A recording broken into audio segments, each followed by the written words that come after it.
Good afternoon, students. I hope all of you are doing good and I hope your preparation is going fine. Welcome to today's Analyst. This is 11th of February 2024 and we are here to discuss important articles from The Hindu and the Indian Express. Now, the handout of this session is there in the description box. You may utilize it to streamline your current affairs preparation. Now, coming to the first topic of today, it is in relation to energy transition in India and commercial electric vehicles. Second topic is in relation to critical mineral assets. Third topic is in relation to Water Act of 1974. And last but not the least is in relation to EPFO. Now, coming on to the first topic. Of today, it is in relation to the energy transition, commercial electric vehicles in India. Now, in the Indian Express, the Express interview has talked about the need to accelerate energy transition in India and the value to be delivered by the commercial electric vehicles in India.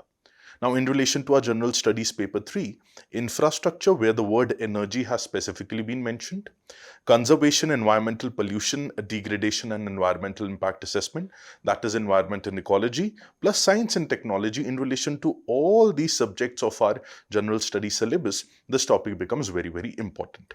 Now, coming on to electric vehicles and energy transition in India. Now, first of all, some data facts about energy transition and electric vehicle transition. So, in COP26 summit at Glasgow, India has committed to achieve net zero emission status by the year 2070 and also to lower the emission intensity by 45% from the 2005 levels by the year 2030. So these are the two things which tells us that electric vehicles is the future and energy transition is a future which India is moving towards. Now, coming on to several statistics, let us know electric vehicle related and energy transition related statistics about India. So first thing which we need to know is that India is the third largest automobile market in the world. And according to Niti Aayog, by the year 2030, 80% of our 2 and 3 wheelers, 40% of our buses and 30% of our cars in India would be electric vehicles. This is what Niti Aayog is saying, and Niti Aayog is predicting that by the year 2030, 80% of 2-3 wheelers, 40% of buses and 30% of the cars would be electric vehicles, which again tells us that it is a sunrise sector whose time has come. Now, according to Ministry of Road Transport and Highways, the sale of electric vehicles in the year 2022 has reached 1 million units, right? And it's a leap over 300% from the year 2021. So in just 1 year, 300% increase in the sale of electric vehicles, which also shows us the potential. And 1/3 of these electric vehicles which were sold are 3-wheelers. That means our 3-wheelers electric vehicles. That means 3-wheelers are sold the maximum. And our economic survey 2023 also has a lot to talk about energy transition and electric vehicles. Now, this economic survey 2023 has suggested that this electric vehicles market in India is having 49% of CAGR, that is compounded annual growth rate, which is extremely, extremely high. So a very huge potential of electric vehicles in our country. And also electric vehicles are going to be having 10 million annual sales by the year 2030. So by the time we reach to 2030, annual sale of electric vehicles would be 10 million units. And it's poised to become more than $200 billion market, which is very, very huge, right? So these statistics tells us that energy transition in India is for real, is happening and is having a very prospective and great future. Now, let us understand what are the various benefits of this energy transition and electric vehicles. Why do we need a transition from the fossil fuel based energy to electricity based energy, that is electric vehicles? Right? So first is in relation to greenhouse gas emissions. Now, if we are moving towards electric vehicles, greenhouse gases, for example, nitrogen oxide, particulate matters, your volatile organic compounds, their emission gets reduced. Now, if their emission gets reduced, of course, the greenhouse impact also will be getting reduced. And if greenhouse impact will be getting reduced, there will be global warming's potential in India will also be reducing, and there will be reduced level of global warming as well. Now, it will help in relation to public health also, and it will help in reduction of the risks of respiratory and cardiovascular diseases, which are very common these days in India in metropolitan cities, right?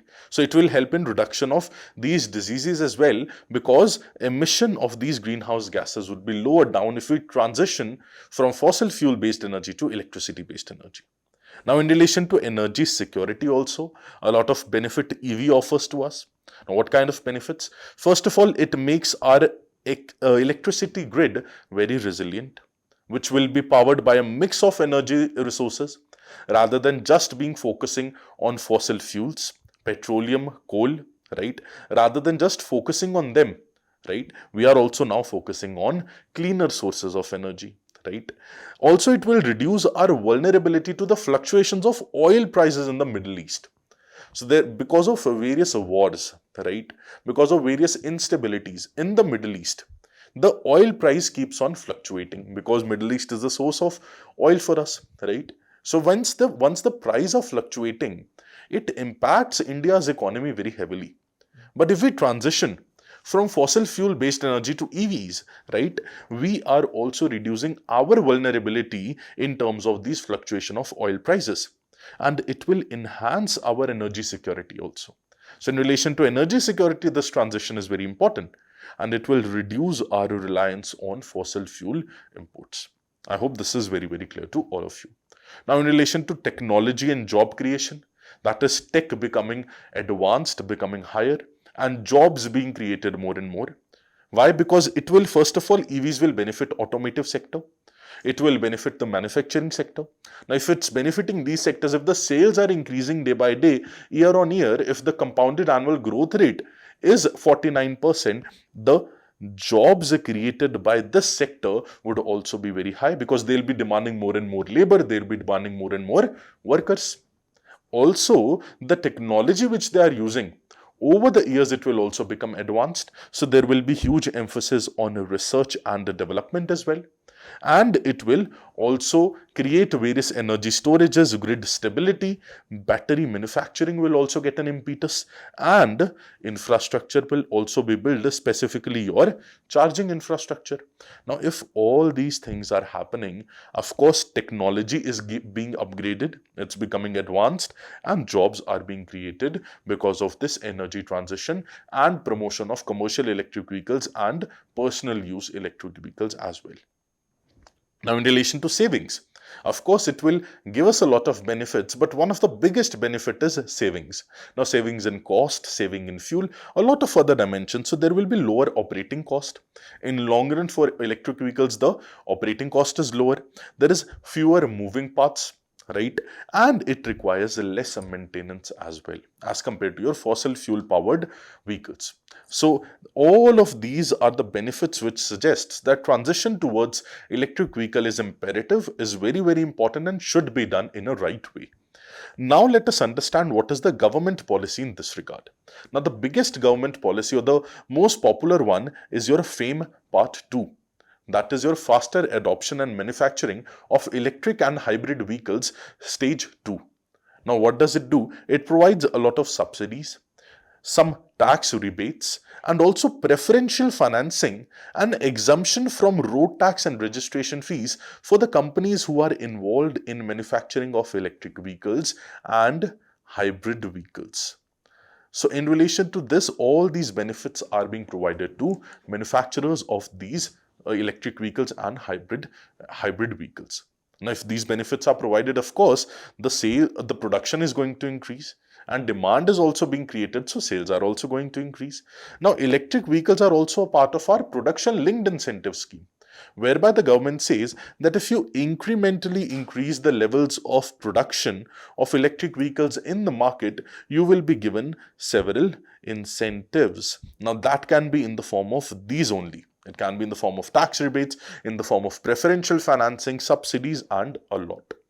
And also, the motive of this PLI scheme is, first motive is, of course, to increase your domestic production and manufacturing.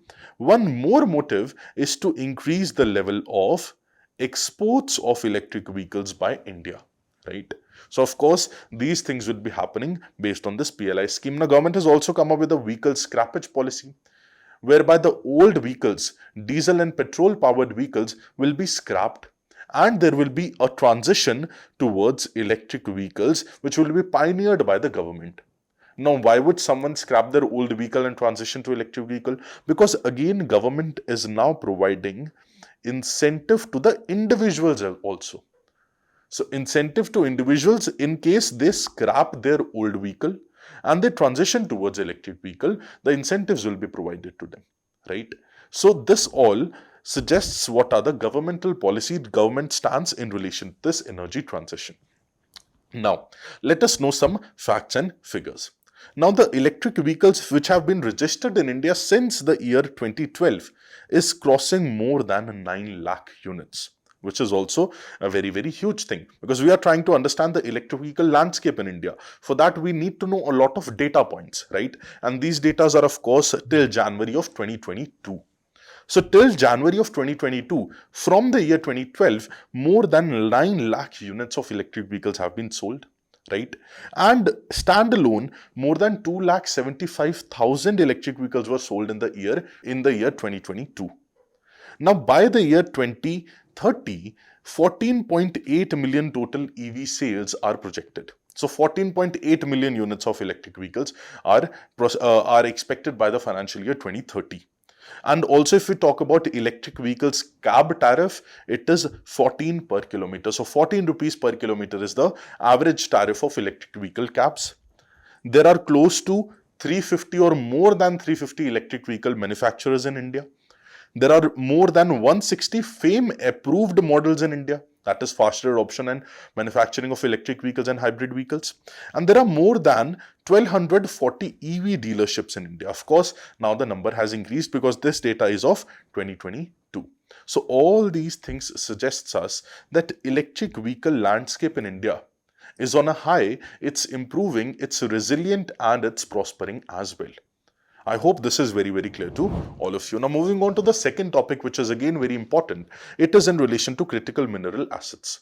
Now, very recently, the Union Mines Ministry, they have suggested sharing critical mineral blocks proposal, which are received from the partner countries in the US-led marine security partnership with that of PSUs, that is public sector undertakings. So, in relation to this, what are critical mineral assets? Why they are very important for us? What is this US-led marine security partnership? Everything becomes important for us.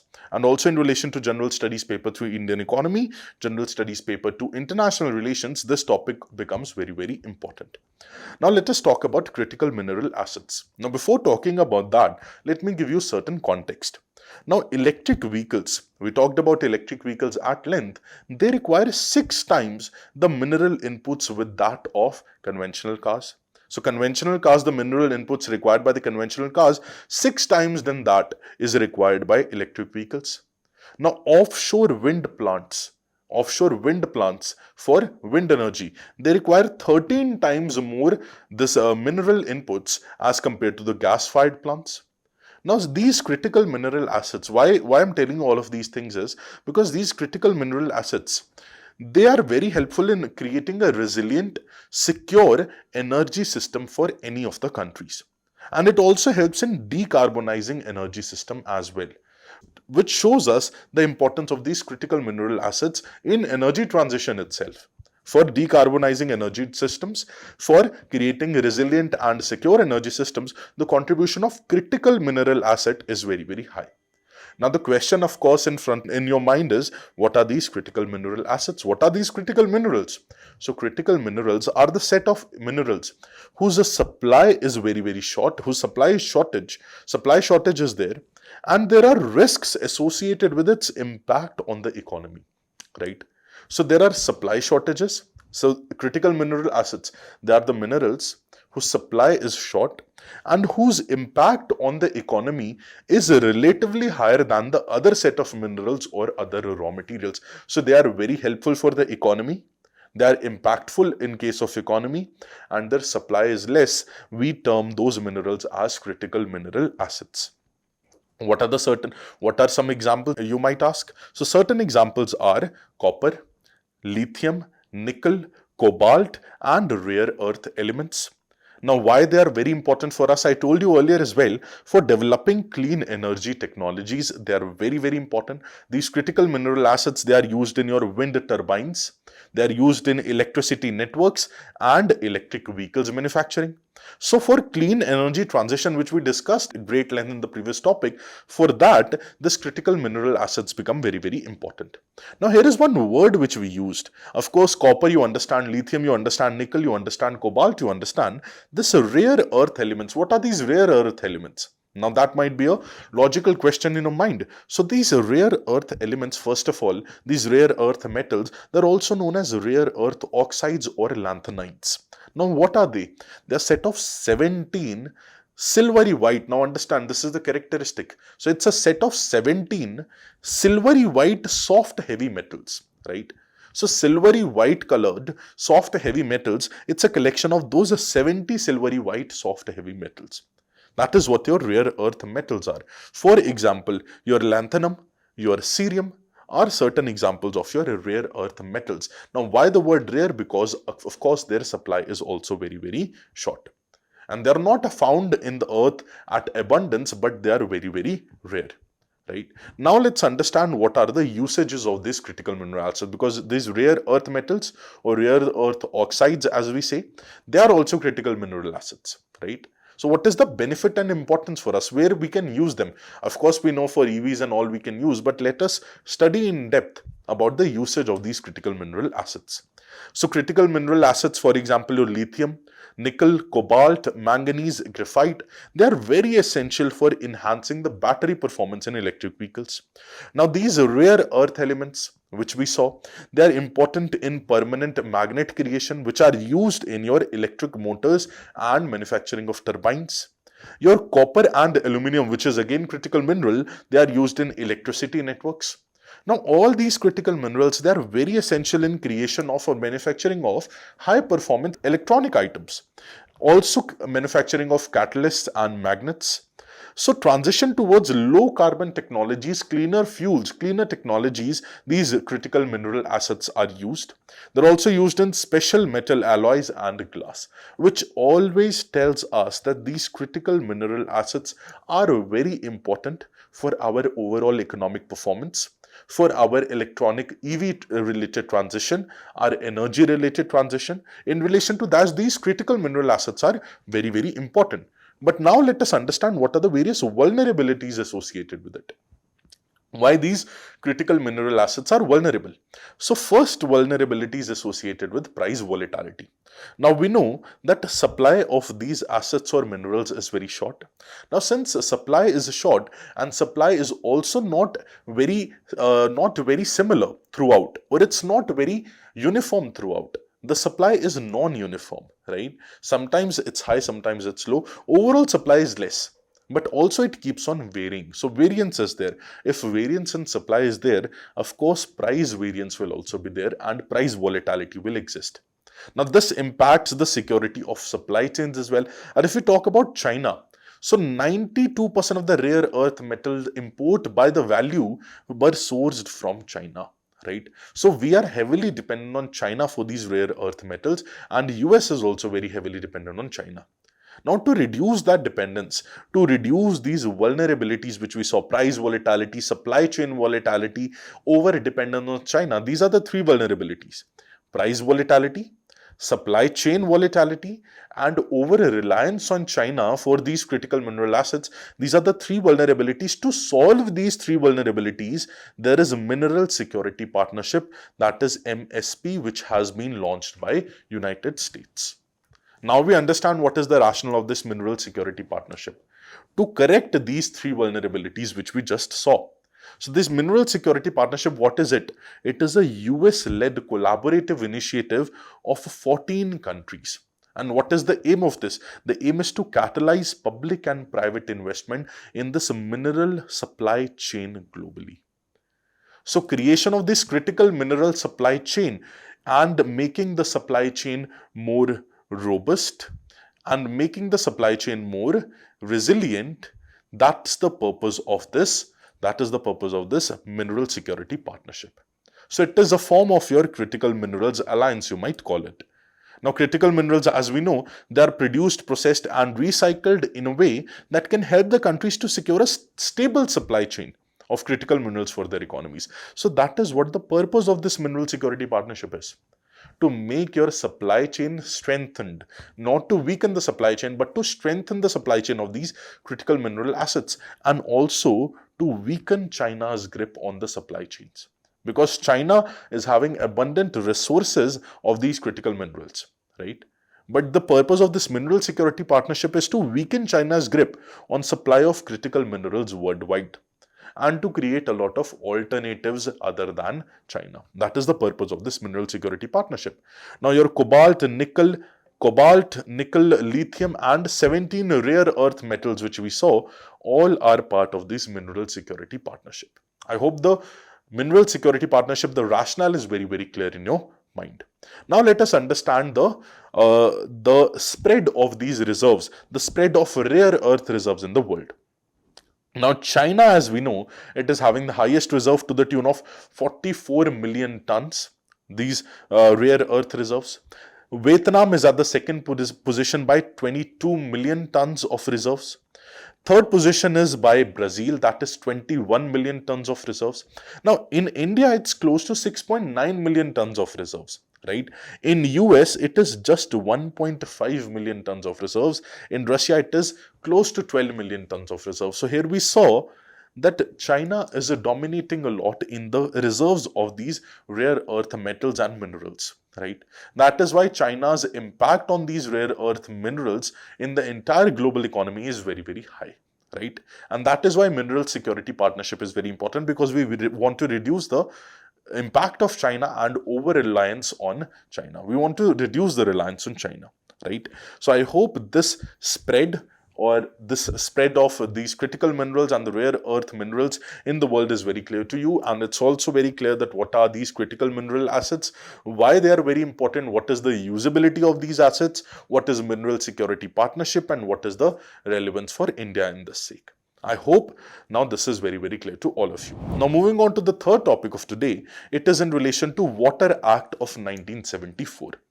Now, Parliament has recently passed your Water Prevention and Control of Pollution Amendment Act of 2024.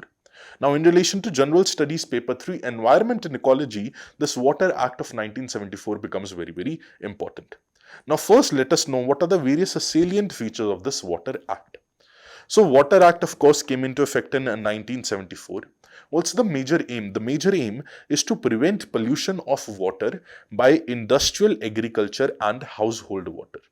So, the main aim was to reduce and prevent the pollution of water. And what are the major objectives? So, major objective, of course, is prevention, control, and abatement of water pollution. So, water pollution should be reduced, should be prevented, should be abated, and should also be controlled. That is the major aim of this Water Act. Also, it aims to restore wholesomeness of water. And the Water Act is designed to assess pollution levels. So, first is assessment of pollution levels, and then punishing the polluters as well after the pollution level is assessed.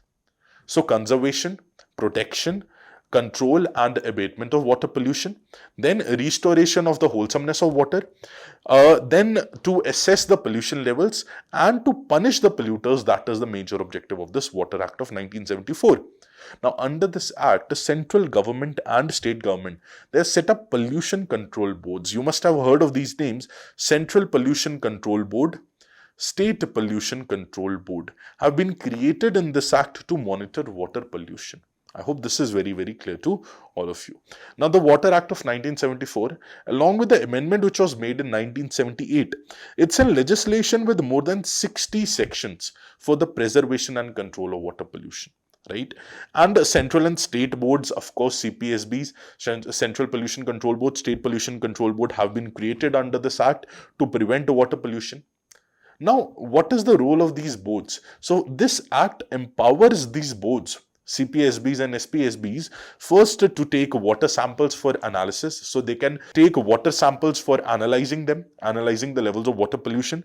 They can govern the discharge of sewage.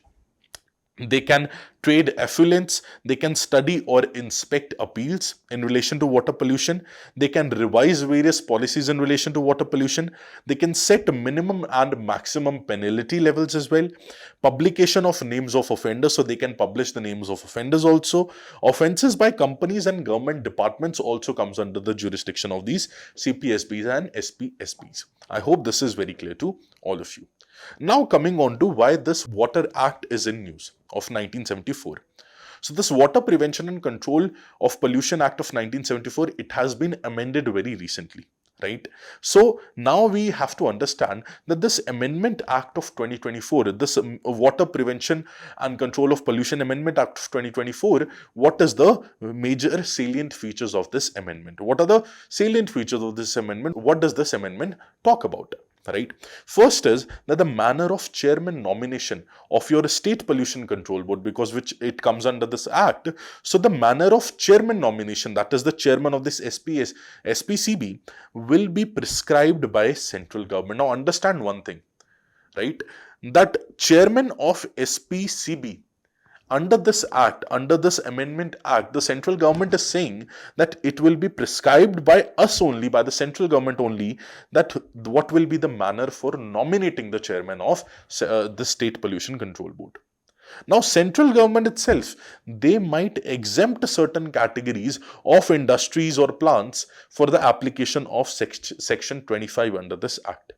So they might exempt certain industries. Central government is having the power, understand, to exempt certain industries under section 25.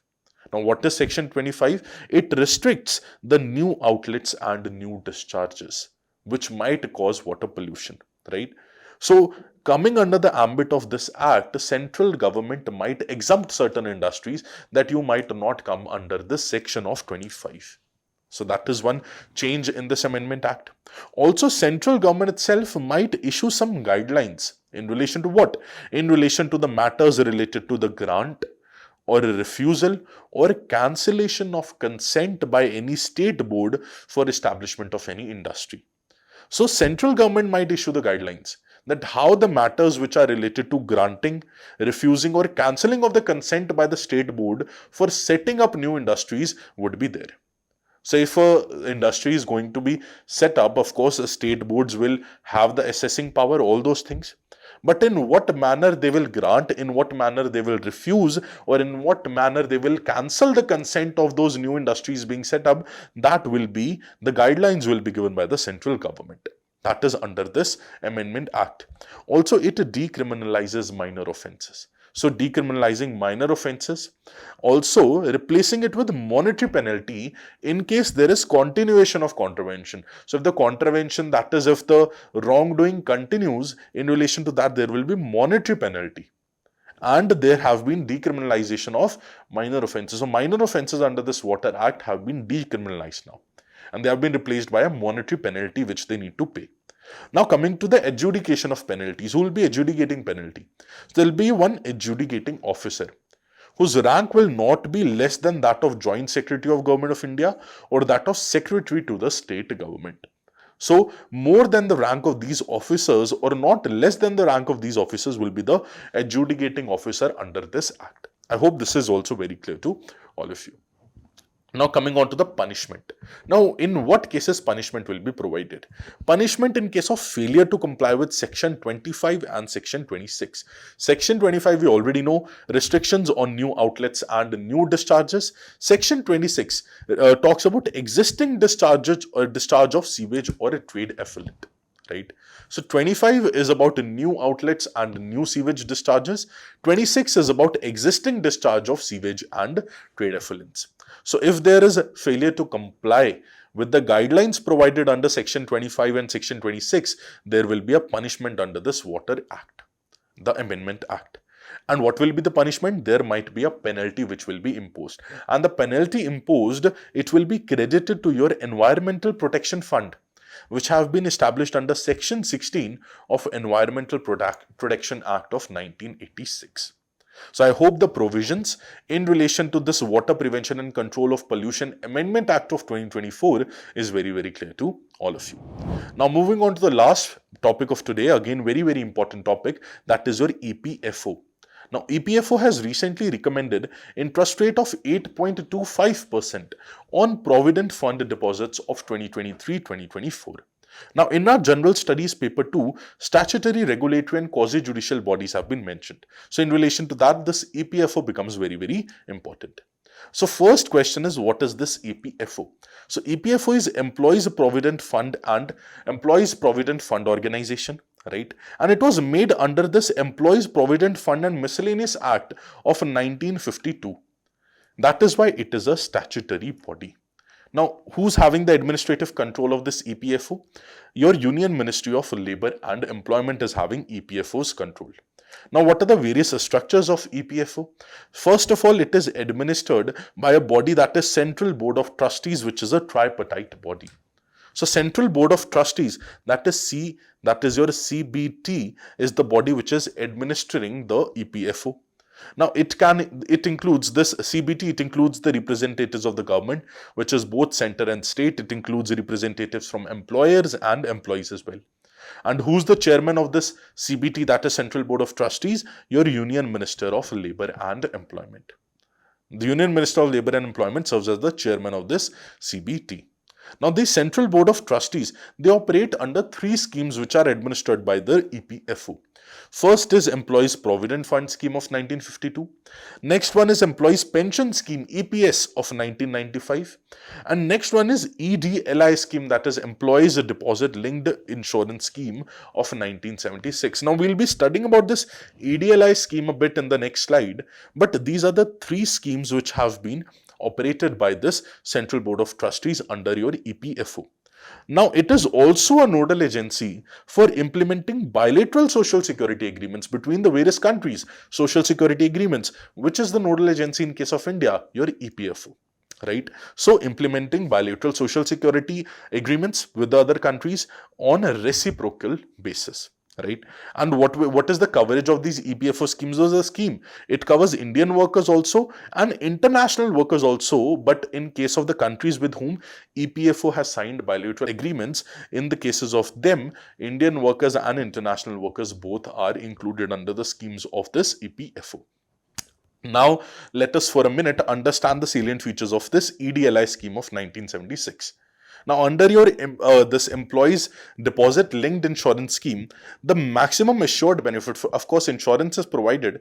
Maximum assured benefit of this insurance is 7 lakh, which is paid to the nominee or the legal hire of the EPF member if death occurs while the person is in service.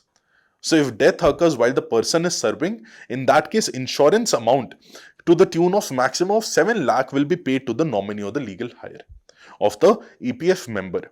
Now, minimum insurance benefit is that of 2.5 lakh of deceased member who was in continuous employment for 12 months prior to the death, right? And the minimal contribution by the employer is required. Understand, employer needs to contribute minimum to the 0.5% of employee's monthly wage, which can be up to the wage ceiling of 15,000 rupees. So, wage ceiling is 15,000 rupees. And there has to be no contribution which needs to be paid by the employee. And there is auto enrollment in case of EPF members. That is, in case of Employees Provident Fund members, they automatically get enrolled in this Employees Deposit Linked Insurance Scheme, right? And the benefit directly it's credited to the bank account of the nominee or the legal heir in the case of death of the person. I hope this is very clear to all of you, and all the topics which we did today, they were understandable for all of you. All the very best and have a nice day. Good luck.